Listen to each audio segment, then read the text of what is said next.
ఏపీలో ముఖ్యమంత్రి చంద్రబాబు సారథ్యంలోని కూటమి అధికారంలోకి వచ్చి 20 నెలలు పూర్తయింది. ఈ సమయంలో ప్రభుత్వం పనితీరుపై ప్రజల నుంచి సానుకూల స్పందన కనిపిస్తోంది. ఉప ముఖ్యమంత్రి పవన్ కళ్యాణ్, ఐటీ విద్యాశాఖల మంత్రి నారా లోకేష్తో పాటు రాష్ట్ర కేబినెట్లో అనేక మంది కొత్తగా మంత్రి పదవి చేపట్టిన వారే ఉన్నారు. అయినా మంత్రివర్గం పనితీరు మంచిగా ఉందనే అభిప్రాయం వ్యక్తమవుతోంది. గ్రామీణ ప్రాంతాలు, గిరిజన గూడెలకు రోడ్లు వేయడం, తాగునీటి సౌకర్యం కల్పించడం ద్వారా పవన్ కళ్యాణ్ ప్రజల మన్నన పొందారు.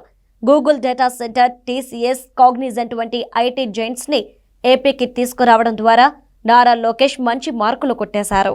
అధికారంలోకి వస్తూనే సూపర్ 6 పథకాలను ఒక్కొక్కటిగా అమలు చేస్తూ ఏడాదిన్నరలోపే దాదాపుగా హామీలన్నీ నెరవేర్చారు.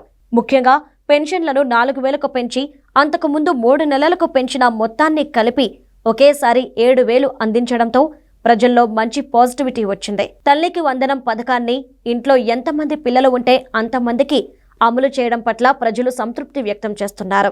ఏడాదికి 3 ఉచిత గ్యాస్ సిలిండర్లు అందించడం మీద సానుకూల స్పందన వ్యక్తమవుతోంది. స్త్రీ శక్తి పథకంతో ఉచిత బస్సు ప్రయాణంపై మహిళలు సంతోషంగా ఉన్నారు. అన్నదాత సుఖీభవ పథకం ద్వారా రైతులకు ఆర్థిక సాయం అందించడమూ ప్రభుత్వానికి ప్లస్ అవుతోంది. అన్నా క్యాంటీన్లు కూటమి ప్రభుత్వానికి మంచి పేరు తీసుకొచ్చాయి. ఇక అభివృద్ధి విషయంలో కూటమి ప్రభుత్వానికి వంకపెట్టే అవకాశం లేకుండా చేశారు. పోలవరం ప్రాజెక్టు అమరావతి నిర్మాణంతో మొదలుపెట్టి రాష్ట్రానికి భారీ పరిశ్రమలు, లక్షల కోట్ల పెట్టుబడులు సాధించడంలో సక్సెస్ అయ్యారు. ప్రభుత్వ ప్రయత్నాలు ప్రజలను ఇంప్రెస్ చేశాయి.